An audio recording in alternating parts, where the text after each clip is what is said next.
What do they say? What's the saying? Slow is smooth, smooth is fast. Woo!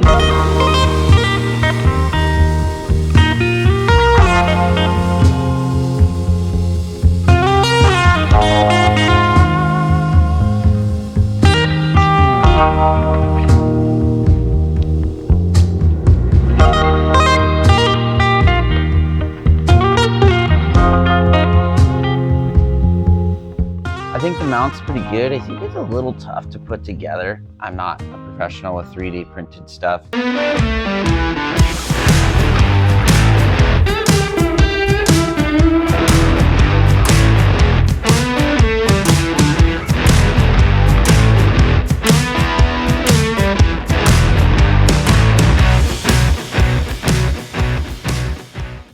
What's up guys, Jesse here with Adventure Endeavor, and today I'm doing a little project. Today I'm going to be cutting open our Starlink satellite dish.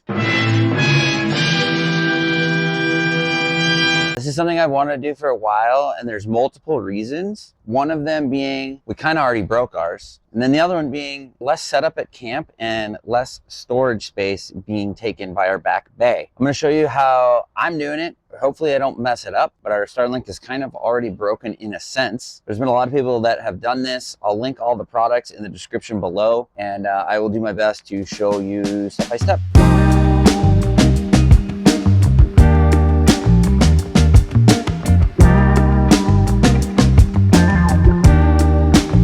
One of the reasons I want to flat mount the Starlink is to gain storage. As you can just see, this tote, this Husky tote has worked well, but it takes a lot of space up in our back bay, and I want to free up as much of that as possible. Basically, we're going to be getting rid of all of this, which will just be super nice because as a full-time RVer, all the space you can get, the better.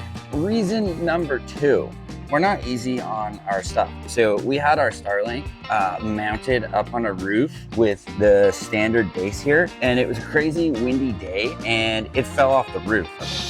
So you can tell now that our motor doesn't work, and this is super floppy, but as of now, the dish still works. It still connects up. It just takes a really, really long time to connect. It'll be permanently mounted on the roof, so it'll be less setup. So obviously, the space that we're gonna gain, the fact that our Starlink is kind of already broken in a sense, and then less setup when we get to camp, and the internet will just be always on and always working. And obviously you guys know we have plenty of solar on our rig, so I'm not gonna bother converting it to 12 volt. I'm just gonna go ahead and leave it standard 110 and not stress about it. So we are still here in Southern California because we just had Hudson, our second child, and we're just kind of tidying up some loose ends, making sure he's completely healthy, making sure Melissa has a good recovery, and then we plan on hitting the road probably around the 4th of July. And now, because it's pretty warm today, I'm here in one of my parents' shops, and the first thing I've done is I got a nice workspace here, and I put it down on some towels. I'm gonna go ahead and clean this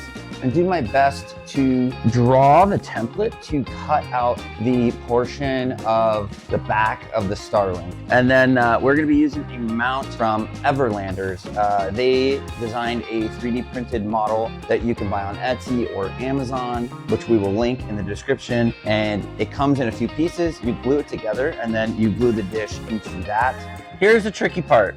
I've watched a lot of videos and I'm doing my best to compile them together, you know, cut once and not cut anything inside that we want to keep. So with your Starlink oriented this way, you can tell mine's broken. You have a couple sets of holes. You got 3 here, 3 here, the same on the other sides. And then you got 2 sets of 3 on the back here. And all these holes are for venting. Obviously it creates some heat. So what I saw was on this side, we're gonna call this the right side. As I'm looking at it, it's to my right, with it oriented this way. You're gonna go in a 1/4 inch, and you're gonna draw a dot there, same here, in a 1/4 inch. And then from that dot, we're gonna draw a straight line to the inner hole. So there's 3 holes. We're gonna go to the top hole or the inner hole. And then from there, we're gonna do a straight line across to the inner hole. And then on the other side, now we're over here on the left side, let's call it the left. We're gonna go and we're gonna do, I'm gonna call it a 1/16, like just right there on the side of the upper hole, this way, upper, we're calling this the top. And we're gonna be just inside that hole right here. The same up here. I saw one video and the guy did a 1/4 inch here and he actually nicked his cord on the inside. So he recommended to come down a little bit. And then we're just going to connect those to a straight line. And then from here, we're going to do a straight line all the way over to our other dot that we made a 1/4 inch off of the 3 dots.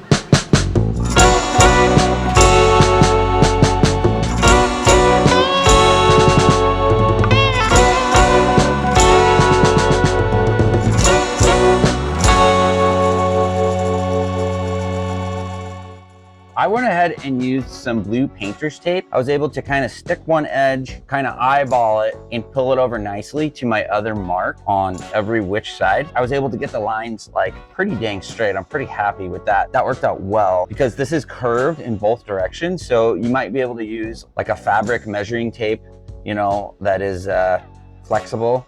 A tape measure is not gonna really be accurate, but the painter's tape worked well. In a perfect world, I would leave this tape on, but I just kind of want to pull the tape off to show you guys the measurements based off the holes now that I have it marked. Normally I would leave the tape and cut it with the tape. I'm pretty confident I could do a good job with the tape off, and it'll be better to show you guys what it looks like. This is what I was saying here. We're just above the holes on the left side. Remember, we're calling this our top, we're calling this our left. We're just above the holes here and down here, and we are just above the top. So we're like pretty close to the corner hole there. And then we come across the center and same thing across the top. This is what it looks on the other side. Here are our 3 holes. We're going off the top one as our reference point, and we're going in a 1/4 inch. We're running our line up, and we're coming down, and we're going in a 1/4 inch. What I have is I have a little Dremel. It's got a little converter. It's just plugged into an extension cord here, and that's kind of the sound that it makes. Obviously the name brand of this is a Dremel. I think this is from Harbor Freight. I will link one in the description. I think this is gonna be the best tool. I also have a cutoff wheel, which is like a bigger angle grinder. And then I did see that some people drilled holes in the corner. I'll probably do that first, just with the standard drill bit, just like a little 1/8 inch. So when you come up to the corner here, you know, it's hard to cut a corner with something like this.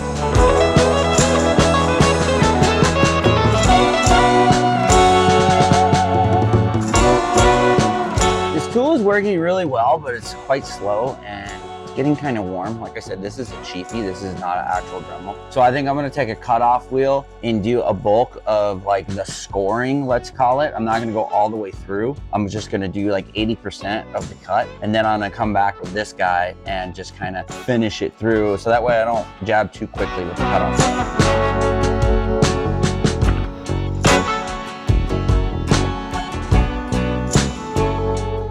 All right, so I cut all the way around it as far as I can tell. So now we're gonna get in here and try to just get it completely free. Might be a couple little ribs in here. I saw some other videos, there's ribs that are hard to cut, but if you just put a little screwdriver in here and just kind of, you can hear all the ribs popping. That's just to give it some structure. Slow is smooth, smooth is fast. I need to be a little better about that myself, personally. Woo! Looks pretty good, hopefully. Cross our fingers. Dang. Think we're golden, guys. I think. This is basically how I pulled it out. So you can see right here, this cord was like right there. That's why I just barely plunged into there, and I didn't want to do any damage to this cord, because this cord is the factory plug, which I plan on using because I'm not converting it to 12 volt. I did nick it right there, but it's just the jacket. So I'll double check, make sure that's good. And if it is good, I'll just put some electrical tape on it. No big deal. So remember, this is the side where we went really close to those 3 dots. You can kind of see them like right under here. I would honestly recommend going 1/8 of an inch past these dots right here. So if you were to make your line kind of right here, you'd have a little more clearance from this cable. You're just gonna get some pliers here, snip your wires. Not using these motors anymore. You no longer need the motors and the adjustability, because now Starlink has so many satellites up in the air that it can be flat mounted. So that's kind of the beauty of going this route. I'll tape these up anyways, just because I don't want any moisture going in there. And then one thing too that some guys said, if you're worried You can kind of put some silicone inside there just to make sure no moisture gets in there, which you might as well if you're in this process, but I don't foresee it being an issue, to be completely honest with you. From what I saw, you go to this smaller square here and just kind of push. Hopefully I can. All right, so you can see you got to just kind of get right underneath here. My screwdriver was a little thick, so maybe if you get a thinner screwdriver or even a pocket knife, then you start to see that it comes out here. Then these are just kind of sliding outward. And we'll pull this guy off, hopefully. Okay, we got that out. Then there's a little, be hard to tell, there's a little clip in here, I think, kind of break or unclip your port here. So I realized I was struggling to get the cable out from up here because I didn't have quite enough slack. So you might want to kind of pop the cable out of this hole that holds it into place here. There's a little grommet right there. That's just what I needed. It came right off once I did that. Bam. So this is all trash now. This is kind of your motors. Now this is all that we need. All right, guys. So I have the Starlink just chilling on the box right here. And I got my cable plugged in here. And I keep some extra cable here. Yeah, it's working. I got crazy good speeds. It's just kind of funny. It's just here. It's working. I'll show you guys on the screen. But make sure your Starlink is working. Next step is we're going to get the mount for it and kind of figure out where we want to permanently put it on the roof. Another day here, another portion of this Starlink setup. So we finally, I say finally, it came in like 4 days, got our 3D printed mount for the Starlink. So it comes in pieces. Might be hard to tell, but 3D printed. It's super well designed. It has like these grooves. It connects with angle iron and you screw it together. And I also got some Gorilla Glue. So this is PETG, I believe. That's what this is printed with. I don't really know too much about 3D printing, but I did read that Gorilla Glue works well. People said the gel works good. Time will tell on that. I picked up some screws that are countersunk. But yeah, this thing comes in, I believe, 6 pieces. I opted to get it with the angle iron just because one less thing for me to do. I'm a busy dad of 2 children. I just kind of put it together here to show you what it looks like. This is going to be the front of the dish. It's angled down slightly for aerodynamics. And then this is kind of what one side looks like. This is the back, this is the front, this is the middle. And then what you do is you use this angle iron here and another piece here. That's why they give you 4 pieces, but they technically will be oriented this way. So before you silicone your dish in, you can go ahead and drill down here. Basically, these angle irons would be like this. You'll see it once it's all together, and you can drill into your roof of your RV or whatever mounting plate you're using. So that way everything is inside and sealed. Obviously, you're gonna have some countersunk screws here, which you can put a little gob of silicone, and then the dish is gonna get siliconed in all the way around as well.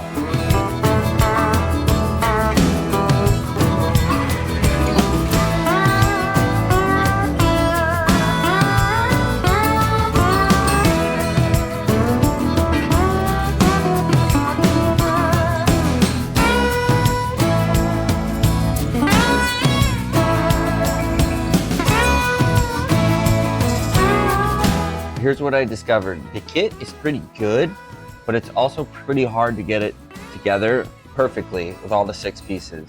Originally, I wanted to kind of screw it and glue it as I went, but then I kind of decided, you know what, I should get it all glued together the best I can. I'm using a couple clamps here. You don't need them, but it helps. And then I'm gonna go through it and add the screws once it has a more uniform and it's got some structure to it.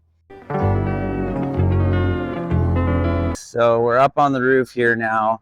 We're trying to figure out where we're gonna mount the Starlink. This is kind of the back of our rig here. Originally, I had thought that maybe I would mount it on the air conditioner, but I just felt like it was a little janky, not quite strong enough. Most people would just technically just screw it down and just kind of be done with that, but I wanted mine to be mobile. And then I just wanted to make sure it wasn't going to get impeded, the signal strength, because if it was mounted down low here, I didn't want the AC to somehow not let the satellite connect. And then the rest of our roof is kind of taken up by solar, so I didn't want it just, you know, screwed down here either. So what I came up with is I have this piece of angle iron right here. This is going to be the start of my mount. I'm going to put 2 bolts right here through a plate that the Starlink's going to be attached to. It's going to run in this direction, and then I'm going to build 2 downriggers over here, and then it's going to be bolted from the other side. So it's basically going to sit right here. I feel like it's high enough to where it won't get any interference. And this is what I'm going to be using to mount our Starlink 2 so that it's mobile. So this mount right here will allow me to use my flagpole if needed, if we're under tree cover. The whole dish with this whole setup is going to bolt here and here, and then also it's going to be bolted up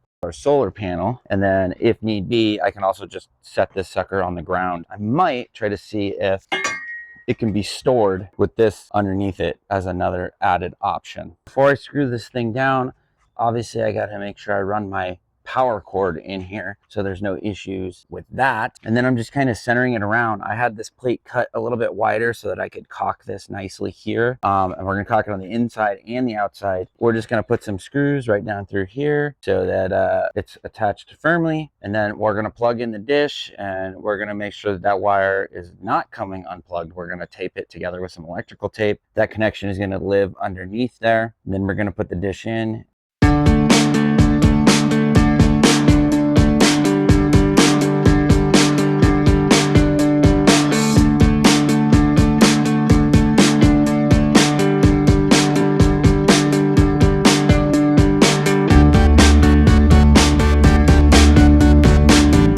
Whole unit is now completely sealed up, and we have bolt holes. Now we're going to go up on the roof, and we are going to do our best to get it mounted. This is kind of what I came up with here. There's my mount. It mounts off the solar panel, which is nice and sturdy. You can tell here the whole thing is pretty solid. The whole roof moves. I think it's up high enough to where I won't have any interference with the air conditioner whatsoever. I went ahead and added a bracket and built a little frame for it. Yeah, now the last thing I want to do is I'm going to put a bolt through this aluminum here. So this will live, it's hard to tell.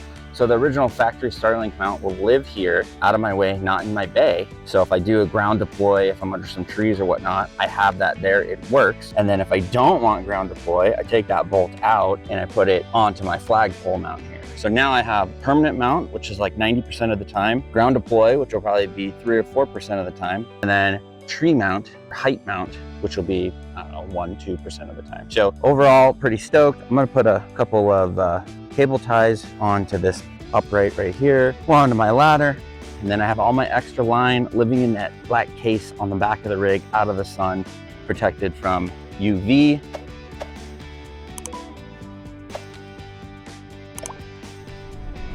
If you guys have any questions about this install, please let me know. I am by no means a professional, just kind of a DIYer, but I like to share what I do because, you know, you guys could find some value in it.